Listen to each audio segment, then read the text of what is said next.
2026 বিশ্বকাপ নিয়ে চারদিকে একটি খবর উঠছে। ফিফা নাকি শুধু টিকিট বিক্রি করেই $11 বিলিয়ন আয় করতে যাচ্ছে। আপনিও কি এই তথ্যটি দেখে অবাক হয়েছেন? কিন্তু মজার ব্যাপার হলো এই তথ্যটি পুরোপুরি সঠিক নয়। ফিফা আসলে 2026 সালের পুরো চক্র 2023 থেকে 2026 মোট $11 বিলিয়ন আয়ের লক্ষ্যমাত্রা নির্ধারণ করেছে, যা শুধুমাত্র টিকিট বিক্রি থেকে নয়। তাহলে টিকিট থেকে আসলে কত টাকা আসছে, চলুন দেখে নেই আজকের ভিডিওতে। ফিফার বাজেট অনুযায়ী 2026 বিশ্বকাপের পুরো 4 বছরের চক্রে $11 বিলিয়ন আয়ের পরিকল্পনা করা হয়েছে। এর মধ্যে সবচেয়ে বড় অংশ আসছে ব্রডকাস্টিং বা টেলিভিশন রাইটস থেকে। এছাড়া আছে গ্লোবাল স্পন্সরশিপ এবং বিপণন।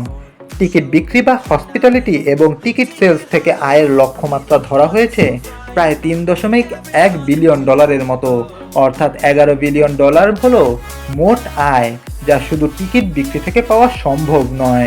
তথ্যটি ভুলভাবে ইন্টারনেটে ছড়িয়ে পড়েছে, যা ফুটবল ভক্তদের মাঝে বিভ্রান্তি সৃষ্টি করছে। তবে আয়ের অঙ্কটা কেন এত বড়? কারণ 2026 বিশ্বকাপ হতে যাচ্ছে ইতিহাসের সবচেয়ে বড় আয়োজন। প্রথমবারের মতো 48টি দল এই আসরে অংশ নেবে এবং ম্যাচের সংখ্যা 80 থেকে বেড়ে দাঁড়াবে 104-এ। যুক্তরাষ্ট্র, মেক্সিকো এবং কানাডার বিশাল স্টেডিয়ামগুলোতে টিকিট বিক্রির পরিমাণ গত বিশ্বকাপগুলোর তুলনায় অনেক বেশি হবে ঠিকই, তবে তা কোনোভাবেই $11 বিলিয়ন ছোঁবে না। ফিফা এই আসর থেকে আয়ের রেকর্ড গড়তে মরিয়া, কারণ কাতার বিশ্বকাপের তুলনায় এই বাজেটে আয়ের লক্ষ্যমাত্রা বাড়ানো হয়েছে প্রায় 50% বেশি। ফুটবলের এই বিশাল বাণিজ্যে আপনার কি মনে হয়? ফিফা কি তাদের $11 বিলিয়ন লক্ষ্যমাত্রা পূরণ করতে পারবে? টিকিটের দাম সাধারণ মানুষের হাতের নাগালে থাকবে তো? আপনার মতামত কমেন্টে জানান।